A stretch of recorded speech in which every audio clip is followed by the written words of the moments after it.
Yung effort, actually po yung effort talaga. Guys, kung alam nyo lang po, dun po sa ano po, yung pong beneficiary natin na si si, yung binigay po natin na si Tita Rebecca Velasco, yung si Nanay Generous po, as in yung isang box na malaki, puro po yun guys damit. And yung damit po yun, hindi siya parang ukay-ukay. Lahat po folded, organized po siya, as in organized po. Iinisip ko na lang yung effort na po yun na yun, grabe pa lang. Yung effort pa lang ng paglagay dun sa box, sobrang dami, laking box, tapos organized pa yun. Nakatupig guys ha, nakatupig yun guys. Sobrang effort na po yun. Tapos ipapadala pa po dito sa Pilipinas. Magsishipping pa yan, for sure guys. Shipment yan. Ang mahal din ng shipment yan. Kasi lalo akong ibang bansa at the same time 19 boxes. Diba? So, grabe. Tapos, ito guys ha. Ito. Isa pa lang to guys ha. Ito actually pangalawa na to. Pangatlo na po to. Itong isang box na to guys, ang mga laman nito, sausage, sabon, spam. Tapos isipin nyo guys ha, lahat po to may mga pangalan.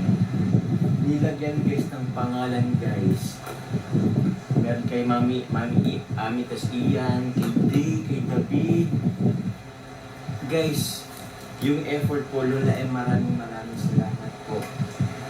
Yung meron po dito yung para sa pati yung sa kasambahay namin, si Tita Imelda. Na, actually po, I didn't expect it po na meron po kay Tita Imelda, pero sobrang saya po. So yun, grabe Lola, maraming salamat po sa effort po. Mahal ang padala sa Amerika, ang isang nasa $100, di ba? $100, pagkano yun? Ano ba $100? 5,000? 5,600? Guys, effort guys, grabe talaga. Oh, yung tama po, sabi ni Tita, Lucky's mom. Yung effort po niya na bumili, gumastos siya, hindi po yan biro, Diyos ko. Minsan, pasalamatan na lang po natin sa video. Yes po guys, tama po guys. Pasalamatan na lang. For sure, po, Lola, maraming salamat po. Ito po, okay, dito na to, kasi parang to yata sa po, sa family ko na rin po to. Salamat po, okay na po to. Thank you very much po, Lola M. Grabe.